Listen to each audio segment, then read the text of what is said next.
So I'm going to get back to your book now, which first I just want to congratulate you. We're going to Thank talk a you, little man. bit about what Al H. Morrison used to say about the inferior and superior conjunctions of Mercury and Venus. But I want to say no one has ever explained it better or more clearly in any astrology text I've ever seen. So I just want to say to Wow, the folks that's cool, man. the folks watching this, if you think of yourself as a serious astrologer or an frivolous astrologian, you don't, you know, it's your call. And of course, there's no such thing as a frivolous astrologian, really, No. but because they are philosopher kings of the sky. But I would tell you, you must get this book, which I think it came from a small press. I see the fingerprints of editor Jen Zart all over this book, right? And it's on great paper, and it's just an attractive, wonderful book, but you need to read what's in it. And Thank you, man. we're Yeah, gonna, it's interesting. That's what Chris Rinstrom said too. He did a review and he said it was the first time he heard somebody explain that where his eyes didn't glaze over. And I was like, nice. and then after reading the first few chapters of your book, I went back to reread what Al Morrison said in a very cryptic, telegrammatic manner, and I suddenly got it. So Nice. Nice. you talk about the collective currents Yes. of the Mercury year. Yep. And I think I'm quoting you now. The collective currents of the Mercury year serve to contain, shape, and define the individual and their efforts.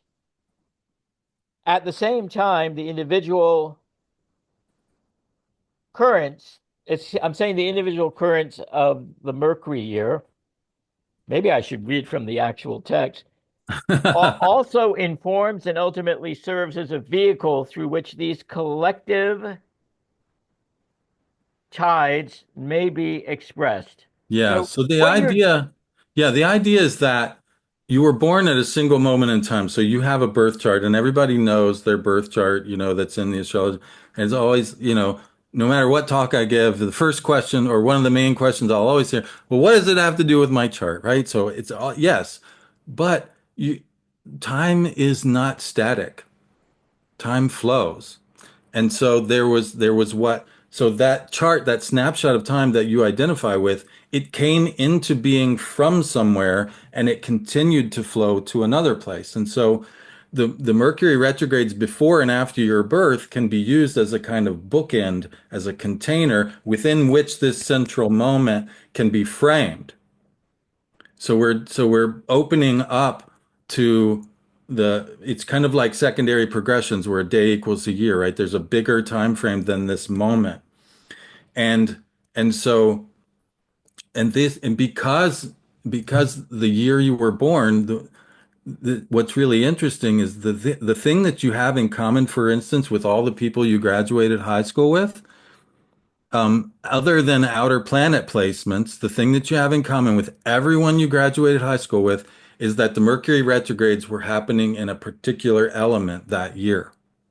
before and after your birth, Yeah, before and containing the after your birth birth. moment. Yeah, Yes. there was a particular element that the retrogrades were happening in, one of the four elements. And so what I mean by that is this element is informing your chart, but you as an individual are expressing that in an absolute unique way. And so you're informing the mysteries of that element at the same time. So it's a there's a correspondence above and below. The above the element is informing you, and you're expressing that in your own unique The human triplicity, the fashion. Yeah. triplicity element, right? Yeah, Yeah, exactly. yeah. No, I love how you reframe that Hermetic maxim within your book, and I wondered if you later go on to talk about the other great maxim, as within, so without, right? So, We talk about like what the what the what the what the Emerald Tablet actually says is that which is below corresponds to that which is above, and that which is above corresponds to that which is below. And what how it happened is I was going out and doing this astrophotography, trying to inspire people to get out and actually be with the sky, Yep. which is our oldest tradition. And Mercury is the hardest planet to catch. In fact, some people theorize that the greatest astronomer of since whenever, Nikolai Copernicus never saw Mercury with his eyes because he lived in a valley that was foggy, kind of like where I live, but I happen to live on a hill. And he may have never laid eyes on Mercury. It's not easy to see. And so I was like, okay, I'm going to do the hard one. It's like I'm not kind of I told John Michael Greer when he said, yeah, I'd shave the hardest one for last. I was like, dude, I'm so opposite of that. Like, give me the hardest one first every time. So I started like getting, and I realized pretty quickly you can only see Mercury in the months where it's not near the sun, right? It's got to be is what we call greatest elongation. We're It's got to talking be, about liminal viewing, right? yeah, Early morning and twilight, right? yep, that's Yep. right. And so what happened was I got into this rhythm of like, okay, this month it's time to chase Mercury with my camera, right? And then this month, well, I'm not going to be able to see Mercury, so I'm chasing Mercury at my desk, reading, doing notes, comparing my experiences, and so on. And so it was in one of these times where I was comparing the experience that I had a copy of the Emerald Tablet, and it stayed pretty much on my desk, kind of like Tom Roma's, planner used to. It had a spot. It had its own spot, and I was Was it like, the Doreal version by any chance? no, it was a version that I got from a guy in Asheville that I had been hanging out with, Jim Rogers. He's a retired psychiatrist, and he had been involved in alchemy, the Alchemy Guild, or something, and it's basically like just a Latin version translated. Great. And it was Literal talking about, translation. yeah, it was Yeah, talking yeah. about, this idea again, that which is above corresponds to that which is below, and that which is below corresponds to that. And it just hit me like, what if that's literal? It was kind of like a You're dream. describing a circuit basically. Right. Exactly. That goes round and an eternal circuit Exactly. And I was and like, what? internal. Yeah, what if this is actually literal? Like my dream was. It was literally showing me there was a conjunction of Venus and the sun in the sky. And I was like, what if that's literal? Nah, it couldn't be. But what if it is? Well, okay, well, let's look. And what I found is that the times when Mercury was above the horizon, where I was chasing him with the camera, what we call maximum elongation, and the times where it was invisible below the horizon, during the conjunction with the sun, they matched. They were that Mercury forms a triptych. That hence the name of the book, Hermetica Triptycha. Mercury forms three alignments: one in the evening sky, evening elongation; one at and I have a visual for this if Sure, let me stop sharing for a moment and yeah, let you take command, but I'm going to have to um make it so, as Picard would say. Hold on. Okay, allow. Oh yeah, there you go. You got it. awesome. All right, so yeah, this and There so it is. there's this event that happens in the evening sky. Mercury is very high and bright. And then there's this event that happens below, so above the horizon. Then there's this event that happens below the threshold of visibility, the conjunction with the sun. And then there's the morning elongation that happens. And there are three very different events, but they all happen around the same zodiacal degrees. And I was like, holy crap, man. And it happened, and every single time it happens that way. So in So this is you see the three, the one, and the two, are these the zodiacal degrees, or you're just talking about the order? No, this is the order. Yeah. So the Okay. zodiacal degrees will be, like, you know, 3 or 4 degrees apart Right, right. No, so within. it's So it's, amazing.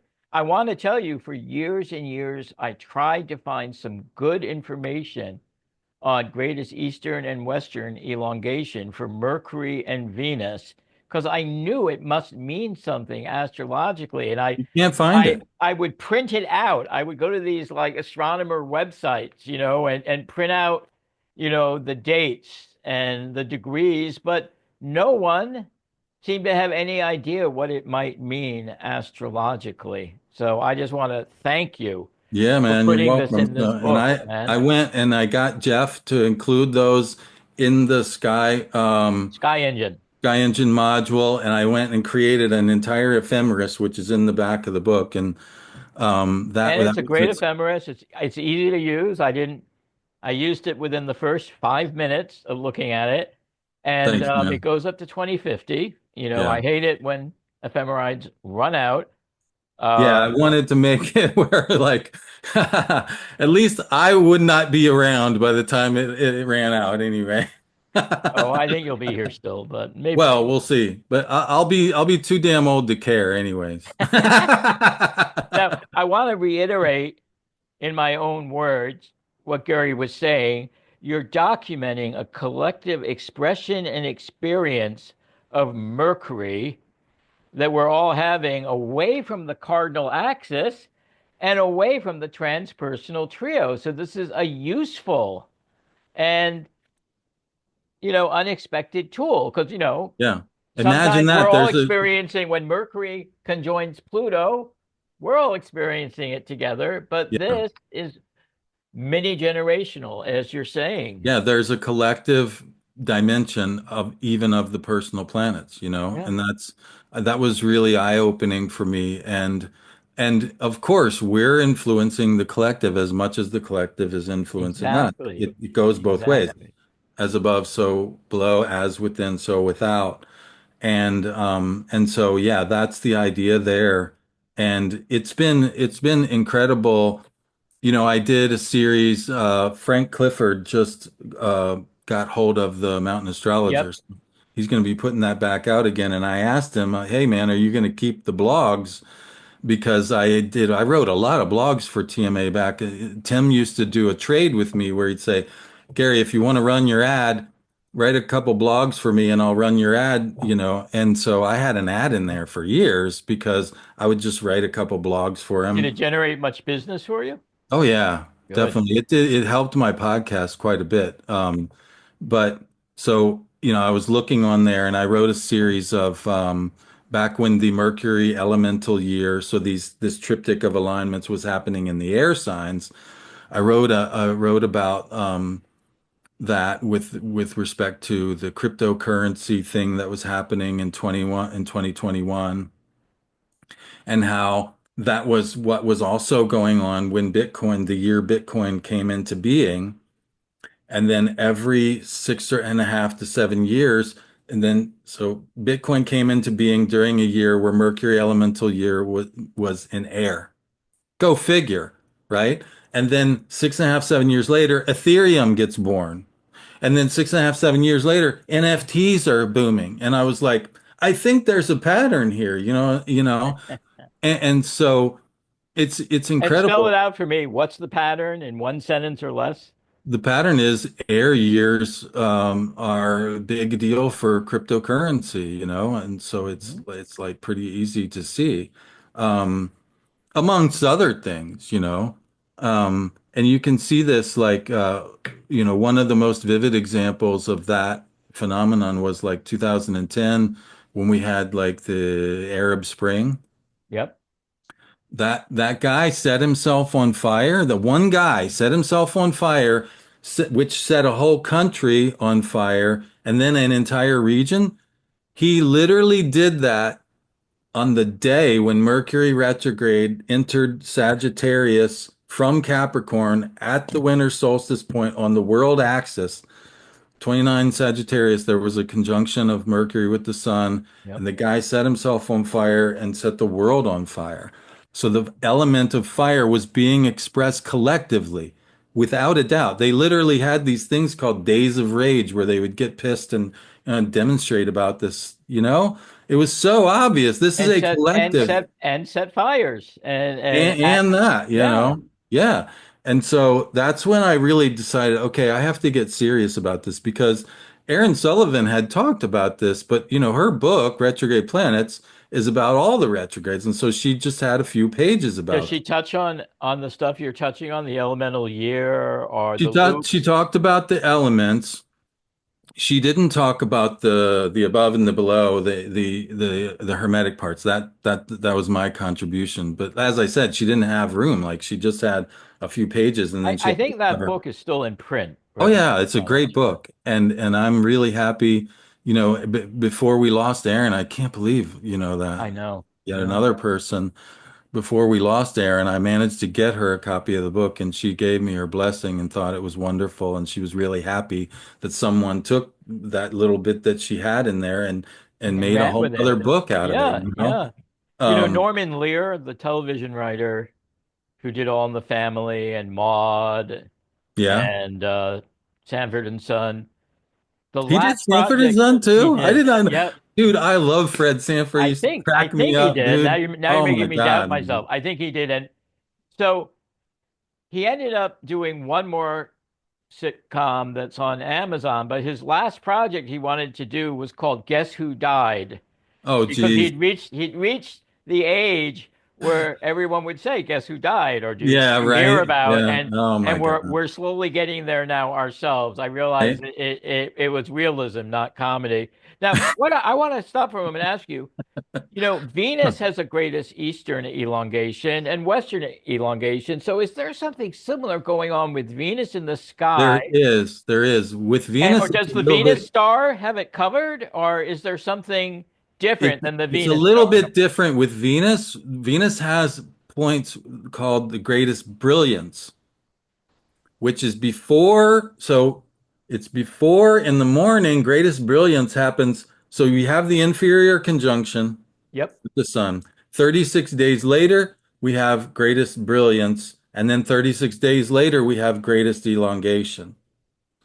So the greatest brilliance in the evening, we have 36 days before the conjunction, we have greatest brilliance in the evening. 36 days before that, we have greatest elongation. So the greatest brilliance, evening and morning, line up with the interior conjunction every time. And have you found astrological significance to that? Yeah, 100%. I mean, Is that the basically, next book? Is that the next book? could be. All right. Now, Yeah, it easily could be. and we don't have to have our little decan note plucked. It's 36, but that's a whole separate thing. So many people are doing great and pioneering work with There's a decans really now. interesting thing with the Venus star and the decans, but I'm not going to get into it No, because no, I we have know too much else there's to cover. I know not that just that, but I Christine, know there's a girl who wants to write a book on it, and so I'm going to let her do it. You know what I'm right? saying? Well, Yeah. check out what one of Revelor's authors is doing. So Cameron Cassidy, uh, see, he's coming out with a book sometime in the next few months that you'll On find really, decans. yep, Ah, cool. the Excellent. Egyptian stream. Okay. Um, I'm going to read another passage just to reinforce in people's minds what's so important about this Hermetica Triptych. And that just means three Hermes, right? That's the Yeah, a triptych is something that happens in three parts. Yep. Is that So, another way of saying the thrice great Hermes Trismegistus? yeah, Okay. except it's an object. Like in this case, there's a triptych of alignments. So Hermes thrice great was he was thrice great for a few reasons. He was thrice So great Hermes, because it's three gods wrapped in one, and because three civilization, And Nabu, right? three cultures wrapped Yeah. in one, and he was thrice great because he was the master, he was the inventor of the three hermetic arts. So there's the thrice. In this case, the triptych is these three alignments that are what we would call a differentiated Right. unity. Right. There's three that are, The peak, and the valley. Yes. yeah. And this seems to also bring to mind some of the work Adam was doing with Sky Engine. Yeah, I mean, Adam was, my introduction of Adam and Jeffrey was the reason why I was able to make those ephemerides because there is a thing if anybody wants, and because unfortunately it's a long story, but Sky Engine is not available commercially. So if Isn't anybody that wants, because of Windows and everything? Yeah, Yeah. it's just trying to do tech support for software is not Adam's jam. It's essentially So can you still run it on a legacy computer, or will it yeah, run on Windows I'm 10? still running it. It's just Adam has chosen not to Yeah. spend his time doing tech support. So you You can know, still get a copy of Sky Engine. You'll have to explain that at the workshop. it's not for So, sale though. That's what I'm okay. saying. It's not commercially It available. has to be it has to be bartered or gifted. You have Look, to ask for it if when you want Venus to is finagle brilliant. one out of Adam, like however you manage that is on you. But I had it, but that computer died, so so talk to him. He yeah, might be able to get you I help will. you out, depending on whatever he's got going on. But if people want to work with the elongations of Mercury, there's a just type in Mercury Chasers Calculator. Mercury Chaser Calculator into a search engine. There's an old Formulab website, and you can just and it runs off the calculator in your own computer. That's great. That's Yeah. great. Good. So it's possible. Yeah. So Yeah, this it's is this is doable. the paragraph you wrote that I felt summed it up similarly but simply. Just as all wines bottled by a vintner in a particular calendar year share the same general characteristics, similarly, the Mercury Elemental Year defines the vintage of your image making, information processing, and spiritual transformation faculties, a vintage which you share with a good many other souls born during your year. Yeah, everyone you graduated high school with, that's the thing that you share. Yeah. Beyond, having Pluto and Virgo or, whatever. That's another it's kind and so yeah, there's this vintage. And what's really wild about that is that it's a vintage that comes back every 6.5, 7 years. That element will repeat.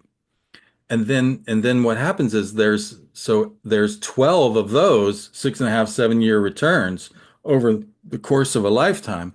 And so if we think about like wine, for instance, if we were to take when you take wine and you distill it, do you know what you get? Cognac. I didn't know that Yeah, actually. yeah, yeah. That's what you get when you so each time you take that raw wine there was when we were walking the Camino over in Spain, there was this guy that we stopped to get some Orujo from. Orujo is like kind of like grain alcohol. It's like really high test stuff. And he was making Orujo from wine, and he was distilling the wine and making like this pure spirit. And so the idea from the last chapter of the book is that each time this element returns, it's like getting the nature of that impression. So in my case, I was born during an air year. So this idea of that the element of air is informing my image making, What I do you just mean by got done. image making for people that might not know what you mean watching this? Symbols, like Okay.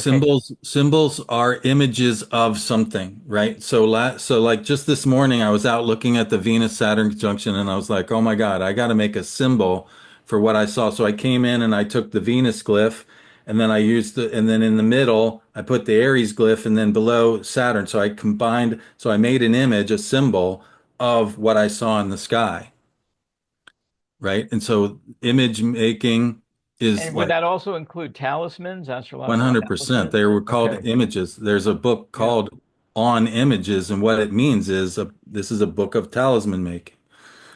Yeah, 100%. And so yeah, like that every time that year repeats, it's like that wine is getting distilled and it becomes a little more clear, and you become a little more clear about why you were born with this element and what your personal contribution is to this element.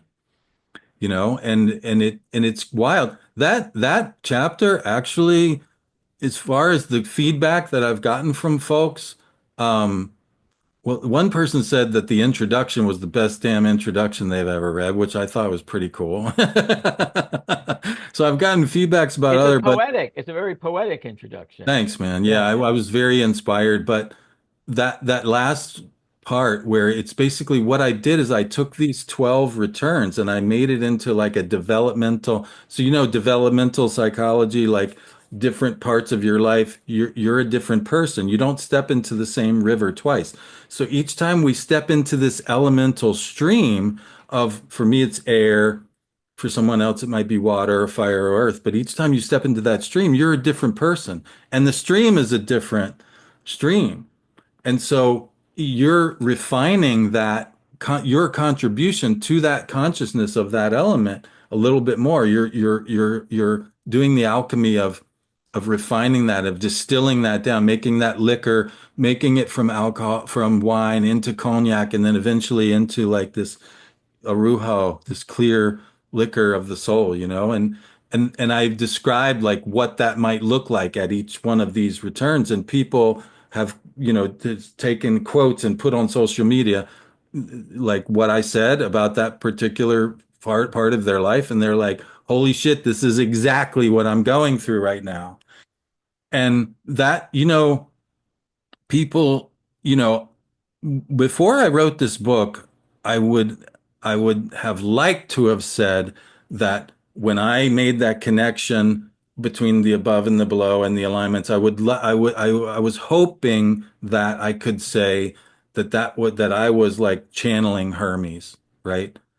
But when that chapter came through me, I knew without a doubt because I was imagining how to do it. Okay, there's 12, there's 12 signs, there's 12 alchemical operations, there's this, and I use this thing called squaring the circle ultimately as a I saw structure. that illustration. I didn't read When that when chapter I yet. Yeah. when I found the structure for that chapter poured out of me like nothing I've ever written before, and that's when I knew, hell yeah, bro, you are definitely channeling the spirit of Hermes. and Amazing. and and that chapter, people feel it, like they are literally just going, holy shit, this is exactly what I'm going through in my life right now. This is me becoming the next version of me. Yeah. And it's amazing, man. Developmental, mercurial development. By the way, I wanted to ask you, do you ever work with asteroid Hermes, who I Oh love yeah. to put in with Mercury Oh and yeah. a few other Yeah. asteroids? Yeah, the asteroids, it's a really curious thing because I mean, there's so many of them. I remember when I was living in Asheville, of course, it's Beer Town, USA. And I used to hang out in the breweries during the middle of the day. Well, and I'd be doing some work and drinking a couple beers, happy hour, whatever. And then the people would see me and they'd be like asking, what are you doing or whatever. And so I got to looking at people's charts and they're working in the beer industry. So I put Asteroid beer. in their chart. Now, this is named for a guy whose name was Beer, so it shouldn't work. And yet, dude, every I single know. time. And if you look at like Adolphus Bush, his chart, like the granddaddy of beer in the USA. Yeah. Oh, check it out. Sun, trine Uranus. So Sun, identity, Uranus, the planet of industrial, like technology.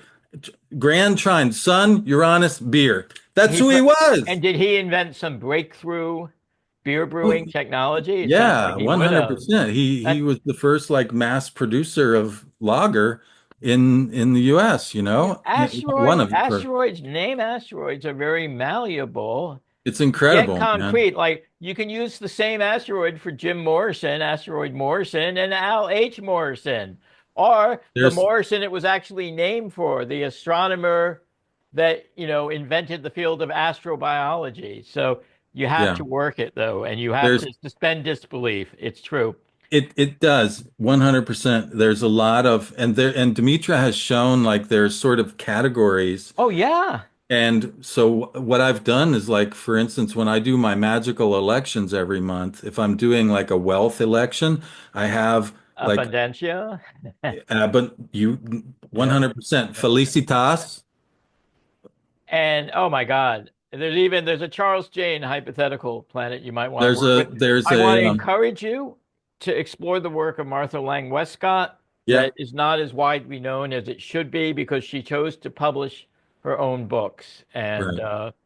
It's Yeah, just she was great. kind of doing It's it great before work. Demetra got a hold of it. Well, they were doing it very differently, and Demetra has brought in this extraordinary mythic signature. But if someone's not feeling well, I want Martha's medical asteroids, at my beck and Mhm. call. Yeah. I'm just going to go over a few more points with you, All right. talk a little bit about Al Morrison, and then we'll draw this to a close. And All right. hopefully, the person that's editing the video won't be tearing their hair out.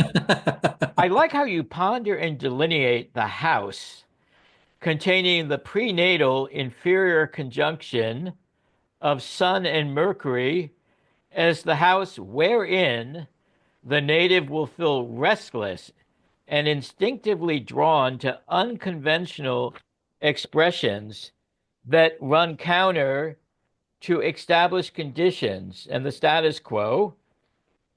It's it's such an interesting concept, and then it it reinforces the 20 this actually reinforces the 20th century idea of prenatal eclipses. The houses of your natal chart, doesn't matter what house system you use, but I probably use Placidus. I'm using Uh, whole signs. right, I Yeah, knew but yeah, that. I yeah. knew that. But the houses that contain the prenatal eclipses are the growing houses throughout your lifetime. They'll become more prominent. And as I was reading what you were saying about the houses that the prenatal inferior conjunction of Sun and Mercury, both prenatal and postnatal, it really resonated with me. Yeah, so for instance, I was born with Aquarius rising, okay? I have Mercury in my chart, in my, snapshot chart, April 10, 1968, Aquarius rising, Mercury's in Aries in the third whole sign house, right? But the Mercury retrograde before I was born was in Aquarius. So first house. So let's talk about what I just said.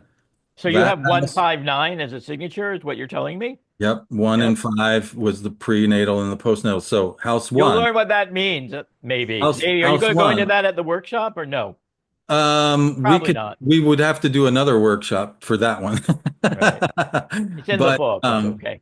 it's in the book and I can do that workshop for you guys, no problem. Anytime you like. Yeah. Maybe next year. But it's a workshop that I do all the time because the Mercury Elemental Year changes every year, and so it's kind of one that we can always keep doing. So, so think about what I said. There's counter-cultural currents in that house. So let's look, for instance, first house, persona, how I present myself to the world. I was one of the first people who had an astrology podcast. Oh, really? Yeah. Yes. Yeah. Me and Kelly Lee, I was on me and Kelly Lee met up in Asheville, and he was the first person to have an astrology podcast. And I was on his show. And then one of my students said, well, you should have a podcast. And I was like, I have no idea how to do that. And she said, I'll do it all for you. What are you going to say? Only thing to say is yes. So I became an astrology podcaster. I was one. So that my personal identity, how I present myself to the world, there was a new way of being, and now everybody's got a freaking podcast. You know what I'm saying? I But do know what you're saying. so It there's you can't keep up with all the podcasts, with all the it's incredible, man. You yeah. have to kind of And just, everyone wants you to be a Patreon of their podcast, right? So, yeah, oh my yeah. God. And that's also Michael Luton taught me how to. I was running my own Patreon, my own version of Patreon before Patreon existed because Michael Luton taught me that. Cool. Um, I remember going back to this Al Morrison thing, this idea about the inferior conjunction and the superior conjunction. By secondary progression, no matter it's assuming you live to be at least 56 years old, which is half of 118, which Hmm. is the average length of the Mercury synodic cycle. At some point in time, by secondary progression, your Mercury will switch from being morning star to evening star.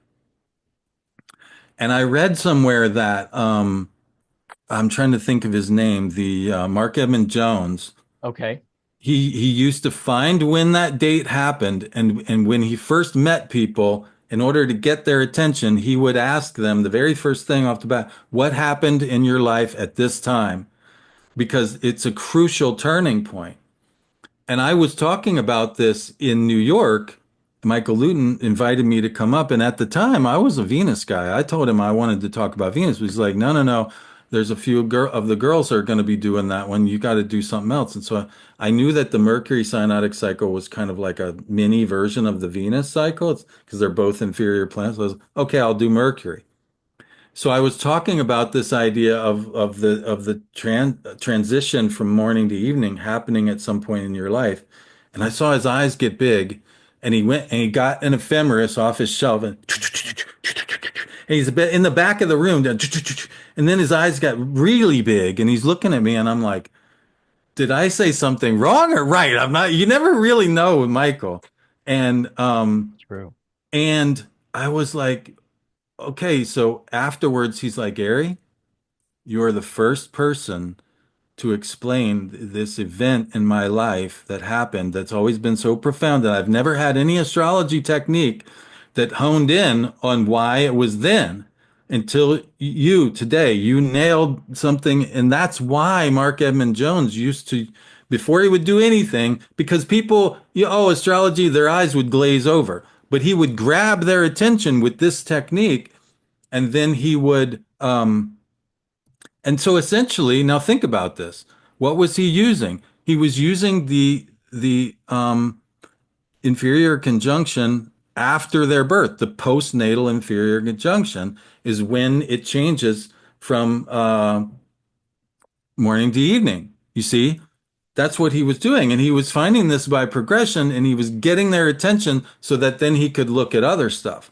But it's that profound of a switch when this planet changes from morning sky to evening sky, the shift in consciousness is so obvious and undeniable that it would get people to listen to him so that he could then take them other places. Did he write? Did Mark Edmund Jones write about this anyplace? I think he did. Why don't you I have a can't, look for that? Not now, but yeah. yeah, yeah, Wow. yeah, yeah. This is amazing. And Michael, Michael Ludin was no pushover, No, right? sir. No, No. sir. What about how is there any place for Mercury stations besides the obvious?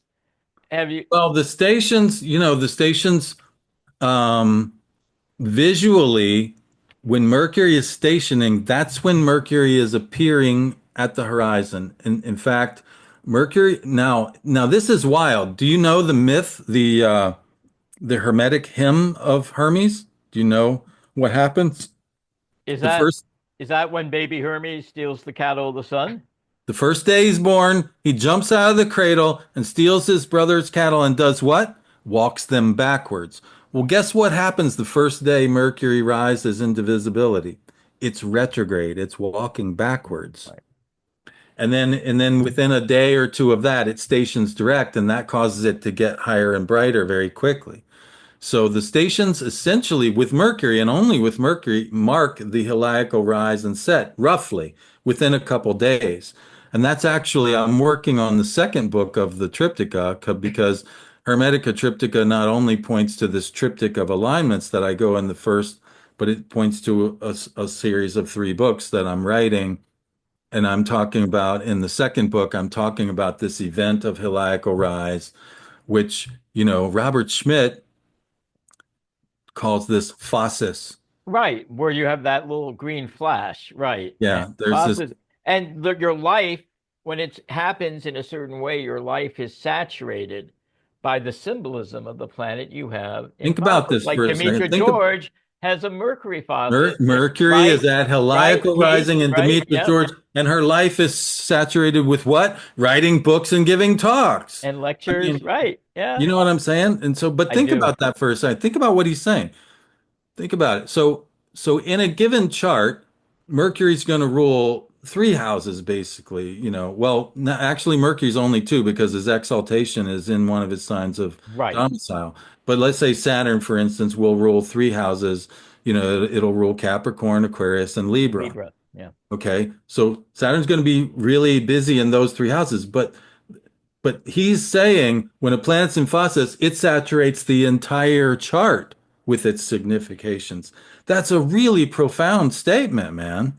It is. It's way more profound than I think it is obvious at the, and so the idea of an appearance that speaks um, was one of the reasons why I got into this visual astrology thing, because I was like, Bill wait a John second, if there's an appearance that speaks, I want to hear it.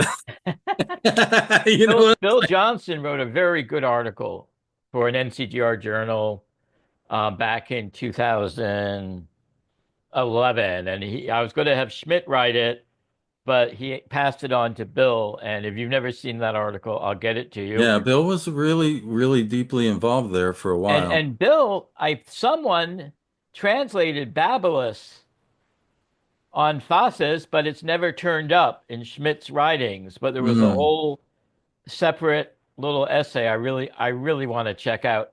Let me pull us back. Let me pull us back to the PowerPoint because make sure there's nothing ask we missed. you I just want to Okay. ask you about some of this stuff that the only person ever really I saw talking about it was Mr. Maestro Morrison. So Yeah, that's right. You wanted to go back to that. Okay.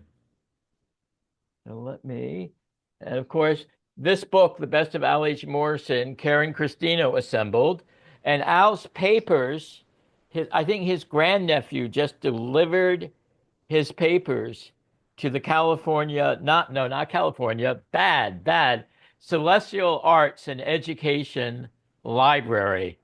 And it's going to be Wow. possible to get access to Al's papers. I don't know what shape they're in. Incredible. And but Karen just came out with a second edition of the Best of L. H. Morrison.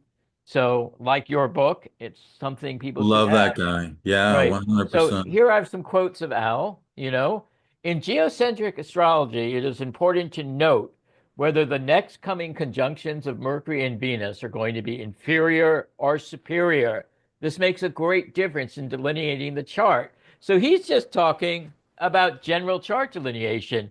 In the superior conjunction of Mercury and the Sun, Mercury is invariably direct in motion, and you explain it so beautifully, as seen from the Sun.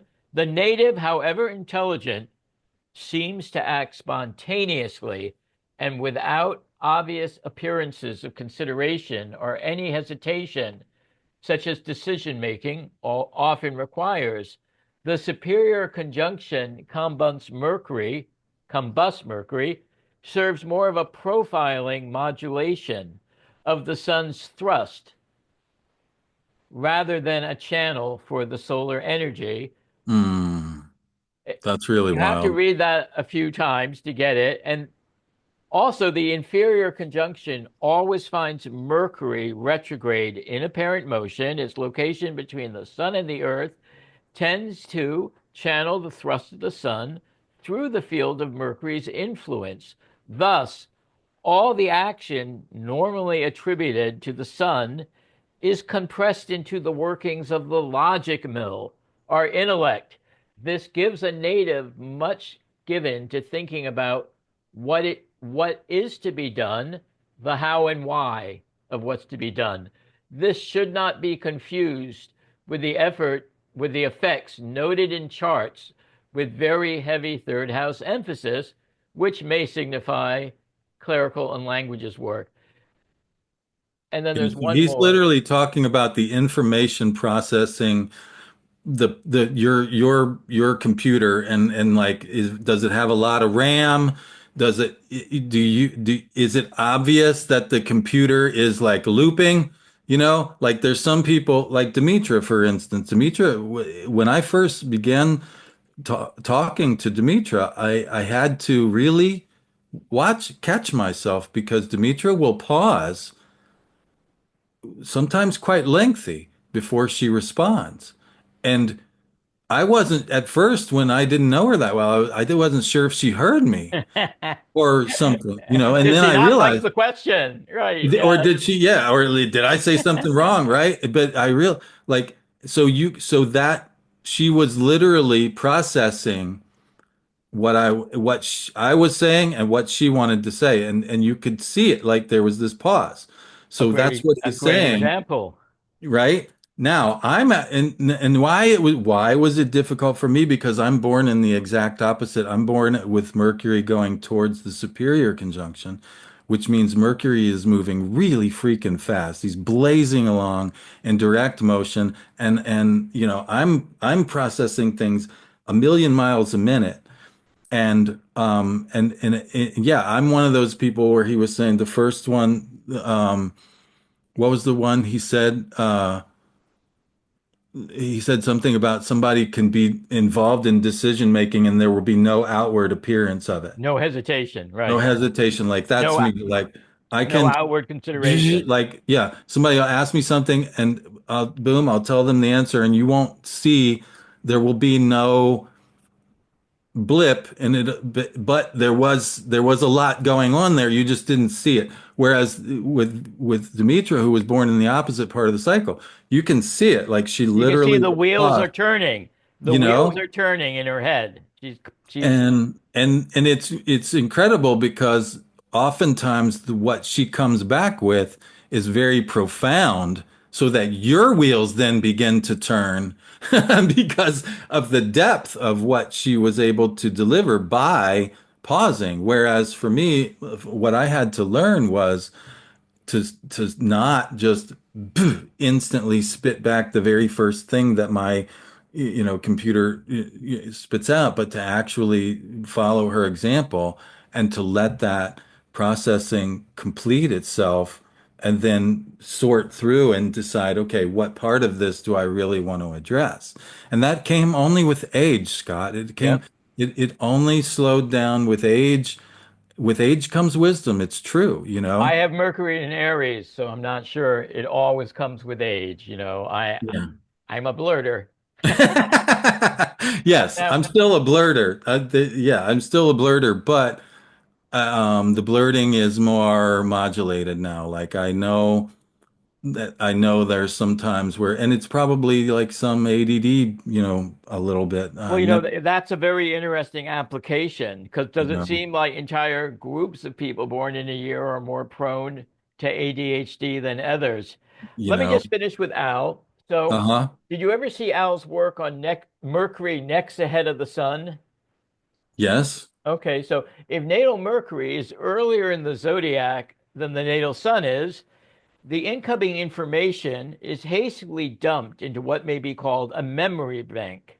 If natal Mercury is later in the zodiac, i.e., it rises later than the natal sun, the incoming information is compared and cross referenced against already received information and filed accordingly.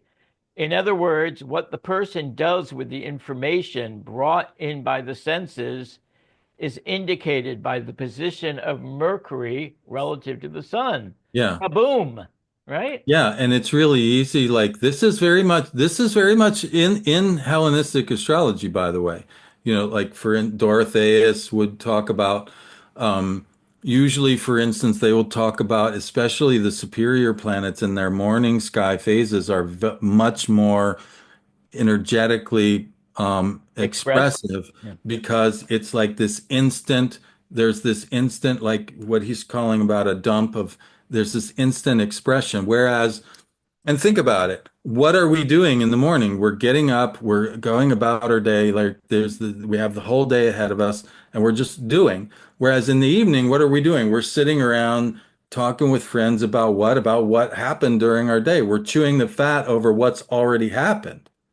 So the nature of evening is reflective, whereas the nature of morning is active. That's what he's talking about there. And it's Exactly. And this is why, those people that are not morning people are working with a minor disadvantage in a way. They're flying in the face of cosmic rhythm, right? Although each zodiac is crafted by the cosmos to be what it needs to be.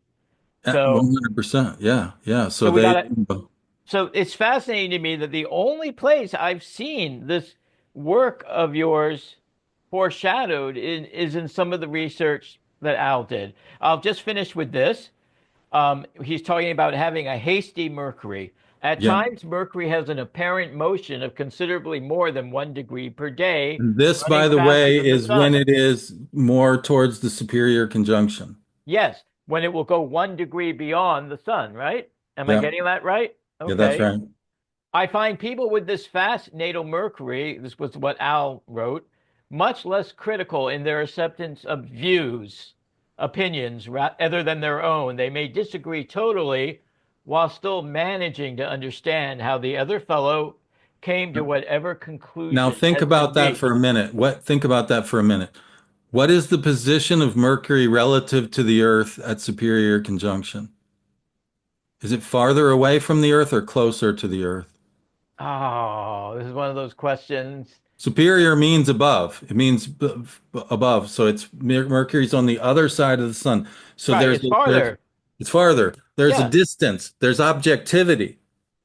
When Mercury is retrograde, it's between the sun and the earth. There's a closeness. And so that's the problem with retrograde is when we get the retrograde, it's not just the backwardness, it's that we're too close to something to the have any subjectivity. objectivity about Right, it. right. We can't see the forest for the trees, right? And so, yeah, Yeah. and so when you have this, and so when you have this fast moving Mercury, it's also far from the Earth. And so there's an amount of objectivity there, and there's an ability to process a lot of stuff really fast. And so they can literally go in their mind, okay, so what this guy is saying is this, and it reminds me of what this other person said, and I have a personal experience that relates to this. Okay, I totally disagree with them, but I understand how they would come to that conclusion, and so it's all good.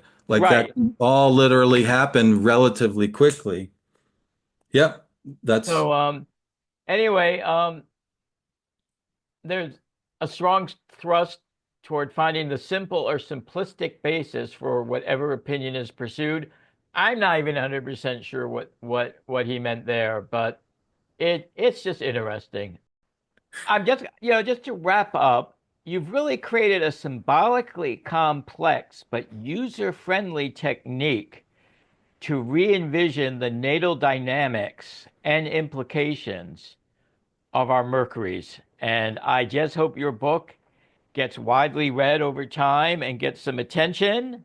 thank And you, man. sometimes negative attention's okay too, Yeah, negative attention is fine. There were some people who thought that, you know, the ephemeris was easy to do, which I can guarantee you. Try it. That's all I have to say about that. oh, I Like, know. yeah, I try know. Well, it. you talk about conscious and unconscious waves of Hmm. mercurial knowing and experience. And in a sense, the way you spoke about it is both this unconscious and conscious cultural zeitgeist that different groups of people come in with. It really made me think. It evoked the idea of the dreaming, of the Aboriginal version of the Aboriginal word Yes. of that. Dreaming for them was like dreaming the world into existence, right? We're constantly dreaming the world into existence, And and that's so, not necessarily thought of as a Mercury thing, right? yeah, but But Mercury was the god of dreams, bro. Totally. well, earlier, yes, he Yeah. was. Yes, And it was. so it's I'll just tell people to get this book. I'm going to go one more slide in, and I want you to read it.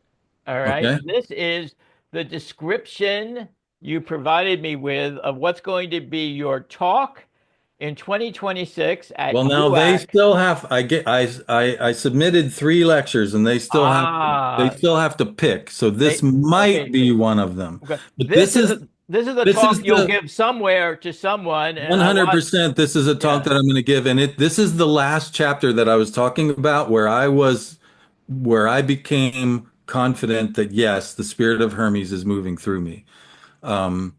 So the 12 Mercury Elemental Year returns. This is every 6 to 7 years. This is when the element that the 3 Mercury retrogrades is comes back to the one that you were born in. Okay. So Discover a new astrological understanding of the fabled 7-year itch as a series of initiations within a lifetime developmental cycle.